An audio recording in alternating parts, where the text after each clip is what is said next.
¿Cómo están todos? Bienvenidos a 24 horas. Los 9 miembros de la Comisión Cívica Anticorrupción fueron condenados hoy por la jueza Karen Matamoros por el delito de injurias al contralor Carlos Pollitt. Hola, Diana. ¿Qué tal, Milton? Amigos, bienvenidos. Pero minutos más tarde el contralor desistió de la querella en contra de los comisionados. La audiencia terminó en medio de gritos y acusaciones. Aquí la historia de hoy. Tras la lectura de la resolución de la jueza Karen Matamoros condenando a los 9 miembros de la Comisión Nacional Anticorrupción por el delito de calumnias, el grito ensordecedor de los presentes evidenció la indignación por el fallo.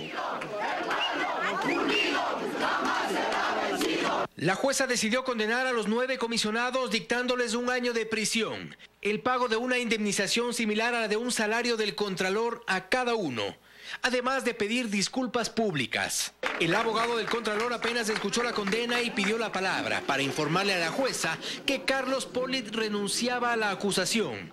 Decisión no tan espontánea, pues leyó un texto en el que Pollitt dice que su decisión se dio tras el exhorto del presidente electo Lenín Moreno, que minutos antes escribió en Twitter: Animo al señor Contralor Carlos Pollitt a revisar la demanda contra la Comisión Nacional Anticorrupción. Es momento de mayor tolerancia, pero también exhortamos a las organizaciones sociales a proceder con mayor rigor y responsabilidad. Confusión y más gritos en la sala. ¡Sin vergüenzas! ¡Sin vergüenzas! La jueza había condenado a los comisionados y tras el desistimiento de Pollitt, la misma jueza declaró extinta la acción penal. Me parece que con esto lo que están haciendo es hacer quedar a la Administración de Justicia como un zapato, la verdad. Buscando a sus familiares en los pasillos, los comisionados aún absortos intentaron darle una interpretación a lo ocurrido.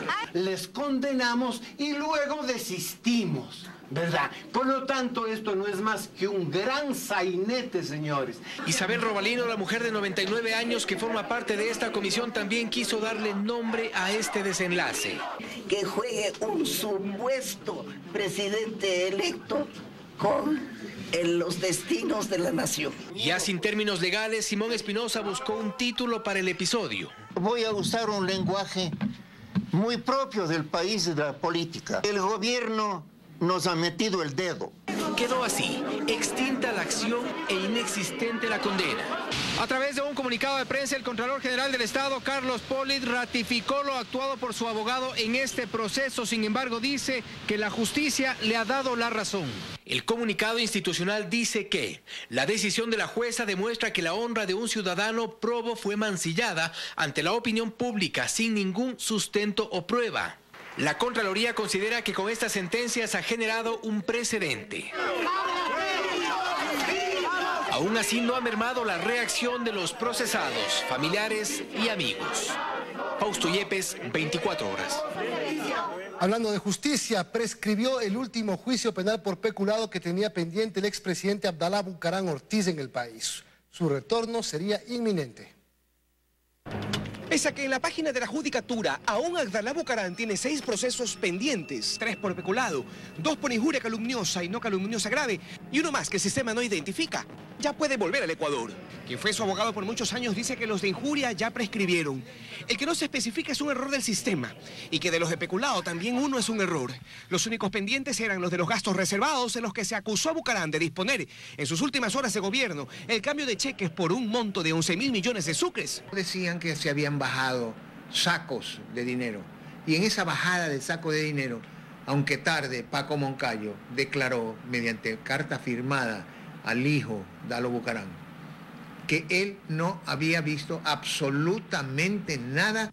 Y el de las mochilas escolares, donde según Securet se comprobó hasta la saciedad que no hubo ni una firma del expresidente en ningún decreto que señale que dispuso la adjudicación del contrato a la empresa que las vendió con sobreprecio. Los 2 casos formalmente acaban de prescribir. Ya pasaron los 20 años.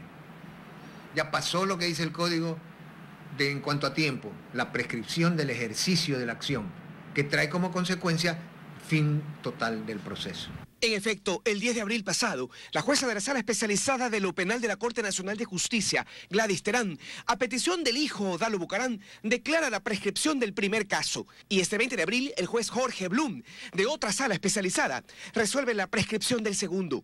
Y aunque en la actualidad el peculado no prescribe, en el caso de Bucaram sí. Porque el código con que se los juzga al presidente Bucaram es el código anterior, que contemplaba la prescripción del peculado a los 20 años. Él quiere regresar a su país, tiene prioridades, quiere visitar la tumba de su hermano Adolfo, que falleció hace pocos meses, quiere pasar tiempo de calidad con sus nietos y posterior a ello pues hará análisis de orden política y posiblemente su retorno a la política. Para este viernes en Panamá se ha convocado a un encuentro entre la vieja guardia del PRE y la nueva de FE, afines al retorno del expresidente.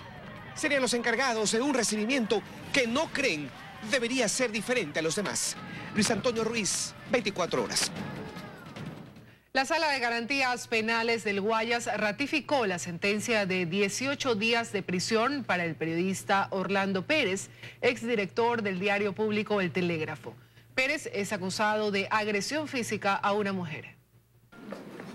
La mañana de este jueves y luego de 3 aplazamientos, por fin se realizó la audiencia de apelación en el caso por agresión física en el que es acusado el periodista y exdirector del diario público El Telégrafo, Orlando Pérez. Luego de 1 hora de deliberar, los jueces de la Sala de Garantías Penales ratificaron la sentencia emitida en primera instancia, 18 días de prisión. Los jueces de tribunal han coincidido, recuerden que esta es una decisión unánime, han decidido que mantener la resolución judicial de primera instancia íntegra. En estos momentos ya no cabe ningún tipo de recurso respecto a esta decisión judicial. La sentencia incluye además el pago de $700, trabajos comunitarios y disculpas públicas. Una vez conocida la sentencia, el tribunal debe trasladar la resolución a primera instancia y la jueza emitir la boleta de captura correspondiente para la detención. Es que la policía lo localice y lo captura, o la segunda opción es que él de manera voluntaria se entregue, porque la tercera opción sería mantenerse prófugo,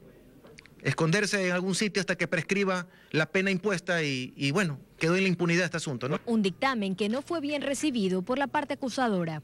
Así le hubieran dado los 30 días de prisión, que era la pena máxima, creo que no repara ni compensa el daño que él me causó. Ni Pérez ni su abogado dieron declaraciones a la prensa a su salida de la audiencia. Orlando Pérez actualmente estaría desvinculado del medio público y el cargo como director fue encargado a Javier Lazo. Según la página web de Diario El Telégrafo, Orlando Pérez presentará un recurso extraordinario de protección ante la Corte Constitucional al considerar que sus derechos fueron vulnerados en el proceso. Joana Ramos, 24 horas. Durante el segundo día de comparecencia de la investigación fiscal por presunto delito de falsificación y uso de documento falso que sigue la Fiscalía contra la empresa Sedatos, acudió solo uno de los 3 convocados. Por favor. No, por favor. Evitó las cámaras y no quiso hablar acerca de su comparecencia en la Fiscalía de Pichincha. Fue Mayra Osorio la única que acudió durante el segundo día a la Fiscalía, que el 13 de abril convocó a 20 personas en la investigación que realiza la empresa Sedatos por presunto delito de falsificación y utilización de documento falso. Daniel González Reyes, asesor del presidente del CNE, Juan Pablo Pozo, estuvo también citado para las 9:30. Y para las 15, el periodista Alfonso Espinosa de los Monteros, que también se excusó. Las siguientes fechas para rendir versión libre y voluntaria están fijadas para los días 26, 27 y 28 de abril, siendo este el día en el que citan al binomio de Creosuma, Guillermo Lazo y Andrés Páez a las 15:30 y 16:30. Ellos forman parte de un grupo de 20 personas que han sido citados por la Fiscalía de Pichincha dentro de la investigación que inició a pedido de la asambleísta oficialista Rosana Alvarado. El miércoles el convocado fue el director de Sedatos, que pidió diferir la diligencia en el caso que lleva la fiscal especializada de la Fe Pública, Cecilia Garzón. En Quito, María Gracia Costa, 24 horas. Esta medianoche fenece el plazo para que las organizaciones políticas presenten impugnaciones a los resultados del recuento de votos de la segunda vuelta electoral. Creo no ha presentado hasta el momento ningún recurso. Andrea Samaniego informa. Tras la notificación de los resultados del recuento de votos del pasado 18 de abril por parte del CNE, las organizaciones políticas tienen 48 horas para apelar. El plazo concluye hoy pasadas las 23 horas. Tanto la Alianza Creo Suma como el movimiento Alianza País no han hecho uso de este recurso administrativo aquí en el Consejo Nacional Electoral. Según la ley, también pueden presentar una apelación ante el Tribunal Contencioso Electoral hasta el día de mañana, pero según nos han informado no se ha presentado ningún documento. En caso de no presentarse ningún recurso, los resultados finales del 18 de abril quedarían en firme. El Pleno del Consejo Nacional Electoral lo que conocerá es la certificación del Consejo Nacional Electoral mismo, donde identifique que no se han presentado recursos a esta resolución, y la certificación del Tribunal Contencioso Electoral que no existen causas ni se ha presentado algo. Lo que pasaremos a hacer es ya a decir que estos resultados se encuentran en firme y queda ya la proclamación de resultados. De presentarse algún recurso entre hoy y mañana, el CNE tiene 3 días para resolverlo y el Tribunal Contencioso Electoral 5 días. Si no se presenta ningún documento, el CNE entregará las cartas credenciales a las autoridades nacionales el próximo 12 de mayo. Más noticias, amigos. Continúan las lluvias en el centro del país. 3 muertos y un menor desaparecido a causa de un deslave en la provincia de Bolívar. 3 miembros de una familia fallecieron cuando su vivienda desapareció por un deslave en el Cantón Bolívar, en la comunidad Huatupamba. Un menor de 3 años está desaparecido. Personal de bomberos y de rescate trabajan para poder dar con el infante. Se murieron mis 3 hermanos que vivían con él. No paren hasta encontrarle a mi sobrinito porque él es el último que falta.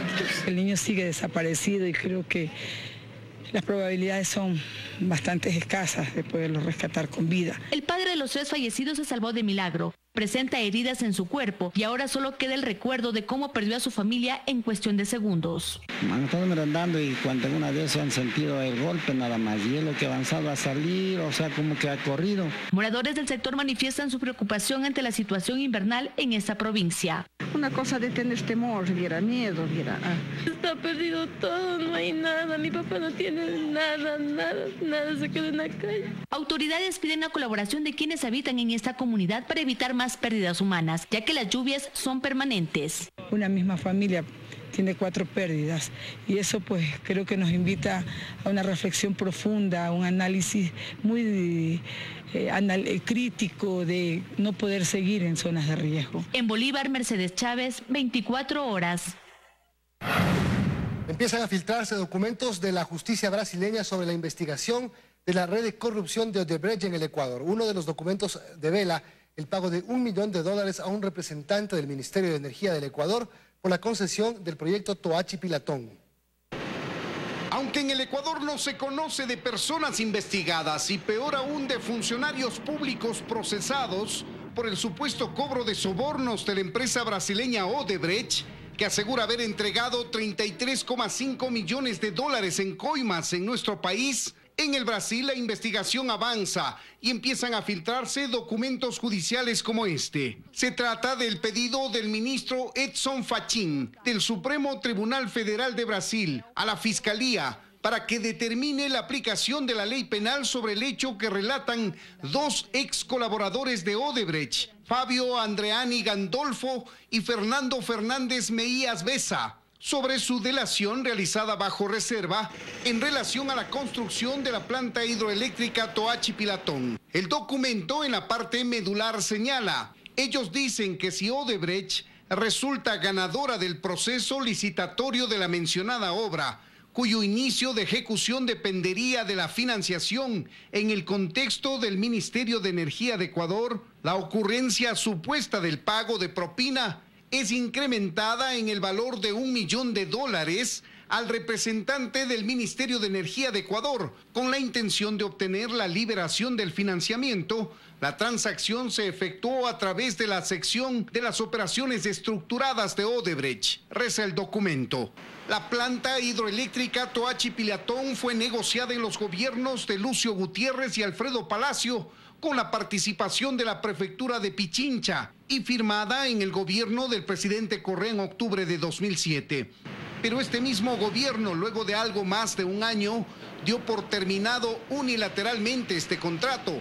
pagó una indemnización de $5 millones a Odebrecht y concesionó la construcción de la obra a una empresa china. El documento, dirigido por el juez Edson Fachin, pide que se analice el supuesto pago de una propina y se manifieste el Ministerio Público, es decir, la Fiscalía, sobre la aplicabilidad de la ley penal en los hechos narrados. En Quito, Freddy Paredes, 24 horas. Y consultado sobre este tema, el fiscal Galo Chiriboga sostiene que la Fiscalía no puede actuar sobre la base de notas de prensa y que en el país no hay delatores, como sucede en otros países. El delator tiene que presentarse ante la Fiscalía y llegar a un acuerdo de delación para que esa información sea procesada. Yo no puedo tomar como delación una información de un medio de comunicación. Este supuesto pago del $1 millón en el caso de Toachi Pilatón en el Ministerio de Energía y Minas, ¿no es otra pista? Esa no es una pista porque en la delación que se hace en los Estados Unidos por parte de Odebrecht no menciona nombres, solo ha mencionado exactamente cantidades, pero no ha dado ningún nombre. Esos nombres están bajo reserva. La Asamblea Nacional se alista para debatir en segunda instancia el proyecto de ley de la función legislativa que plantea algunas reformas al manejo administrativo del órgano legislativo.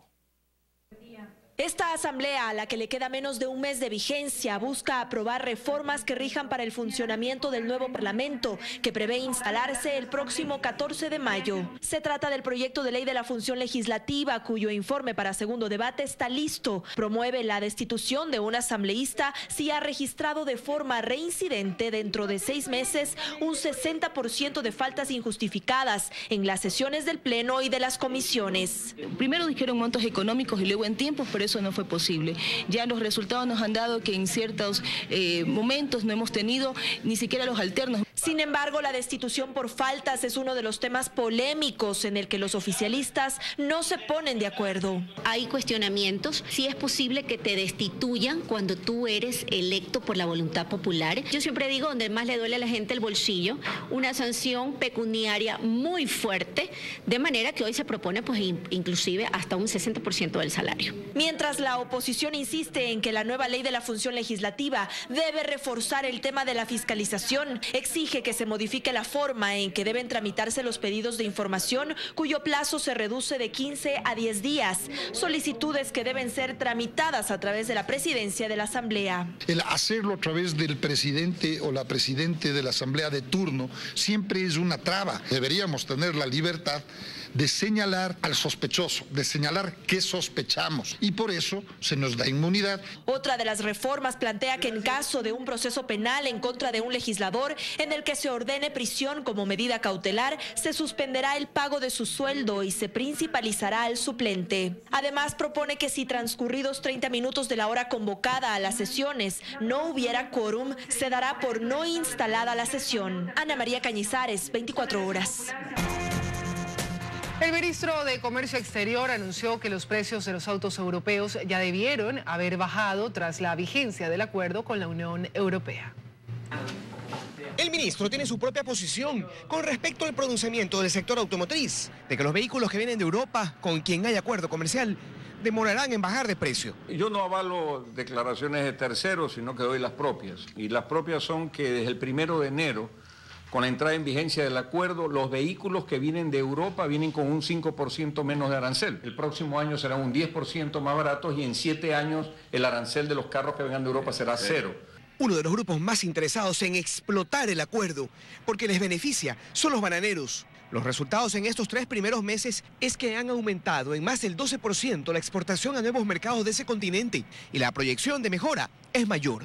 Por lo que han pedido al Ministerio empezar el trámite para definir la marca sectorial. Banano del Ecuador para que quede ya el trámite en proceso y en pocos meses podamos también contar con ese esquema que nos da competitividad. El banano está creciendo y gracias a ello el banano seguirá creciendo como crece la sombra de la montaña cuando el sol declina. En el Foro Internacional del Banano, que se realizará en Guayaquil este año, se piensa cerrar negocios por $40 millones. También se anunció la liberación de aranceles y salvaguardas anticipada a la importación de la maquinaria de la industria del cuero.